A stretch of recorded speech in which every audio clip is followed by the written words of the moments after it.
Guys, welcome to my SO education formation channel में आपका स्वागत है। इस अपडेट में लेकर के प्रेजेंट हैं, बहुत बड़ा अपडेट लेकर के हम प्रेजेंट हैं, जो कि बहुत बड़ा बदलाव आएगा। किस वजह से कर्मचारियों के लिए हम अपडेट प्रेजेंट है। तो पहली बार विजिट किया है तो चैनल को सब्सक्राइब कर लेना, बेल आइकन को प्रेस करना, ताकि अगली वीडियो की नोटिफिकेशन आसानी से आपको मिल सके।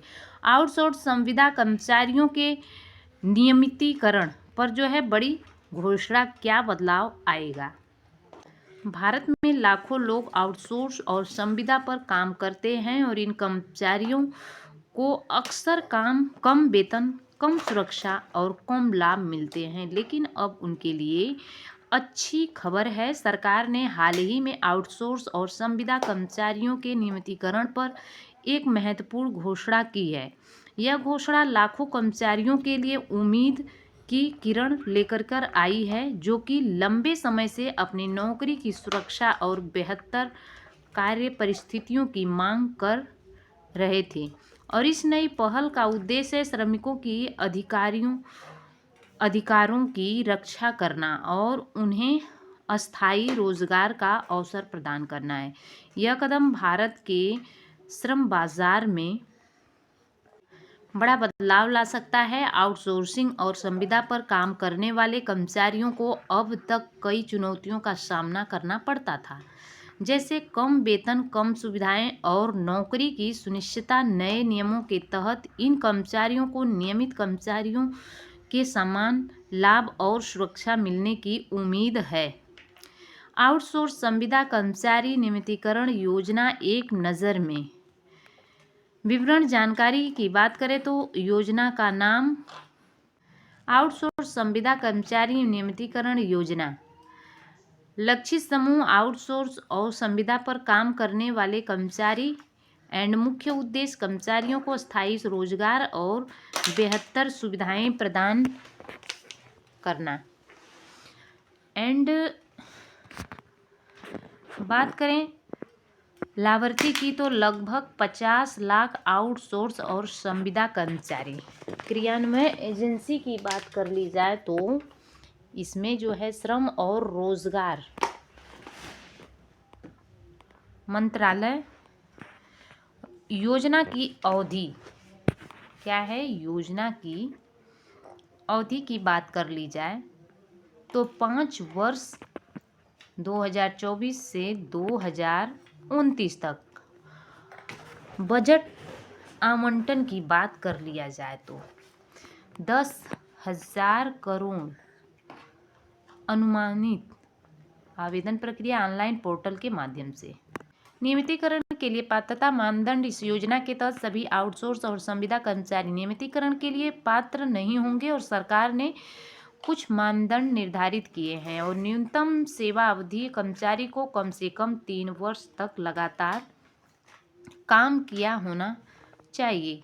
कार्य प्रदर्शन पिछले 3 वर्षों में कर्मचारी का प्रदर्शन संतोषजनक होना चाहिए। शैक्षणिक योग्यता यानी एजुकेशनल क्वालिफिकेशन। कर्मचारी के पास उस पद के लिए आवश्यक न्यूनतम शैक्षणिक योग्यता होनी चाहिए। आयु सीमा कर्मचारी की एज नियमितीकरण के समय 50 वर्ष से कम होनी चाहिए। स्वास्थ्य मानदंड कर्मचारी को शारीरिक और मानसिक रूप से स्वस्थ होना चाहिए। यहाँ पे देखेंगे रेगुलेशंस प्रोसेस के चरण। नियमितीकरण एक जो है सुविधा व्यवस्था प्रक्रिया के माध्यम से किया जाएगा और जो है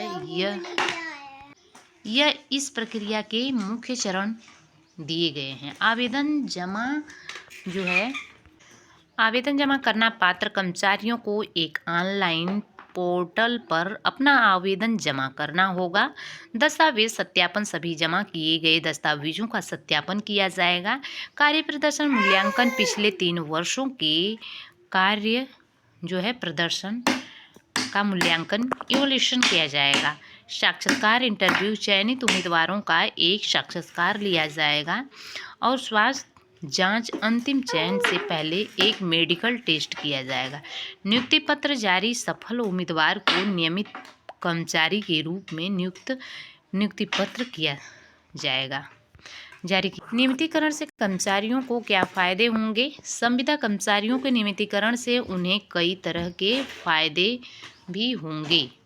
अब देखेंगे क्या मिलेंगे। स्थायी नौकरी, सबसे बड़ा फायदा यह है कि कर्मचारियों को पक्की नौकरी मिलेगी। अब उन्हें हर साल नए कॉन्ट्रैक्ट की चिंता नहीं करनी पड़ेगी। बेहतर वेतन, नियमित कर्मचारी जो है बनने पर वेतन में बढ़ोतरी होगी। कई राज्यों में यह बढ़ोतरी 30 से 40% तक हो सकती है। सुविधाएं और लाभ, अब कर्मचारियों को पेंशन, ग्रेजुएटी, छुट्टियां जैसी सुविधाएं मिलेगी जो कि पहले नहीं मिलती थी। कैरियर ग्रोथ, अस्थायी कर्मचारी बनने पर प्रमोशन के मौके बढ़ेंगे और कैरियर में तरक्की होगी। सामाजिक सुरक्षा, सरकारी कर्मचारी बनने पर स्वास्थ्य बीमा जैसी सुविधाएं मिलेगी जो परिवार के लिए फायदेमंद होगी। लोन की सुविधा नियमित कर्मचारी होने पर बैंक से आसानी से मिलेगी।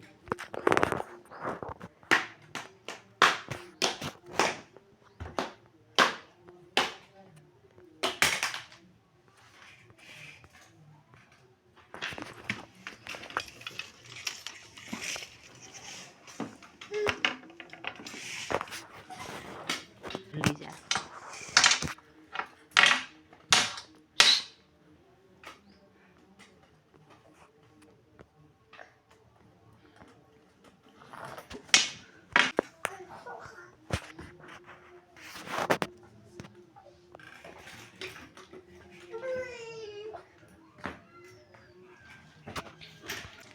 बात करें कि बेहतर काम का माहौल, अस्थायी नौकरी मिलने की कर्मचारियों का मनोबल बढ़ेगा और बेहतर काम कर सकेंगे। सैलरी और बेनिफिट्स में क्या बदलाव होंगे। नई पॉलिसी के तहत आउटसोर्सिंग कर्मचारियों के वेतन और लाभ में कई बदलाव किए गए हैं और न्यूनतम वेतन और समय पर भुगतान।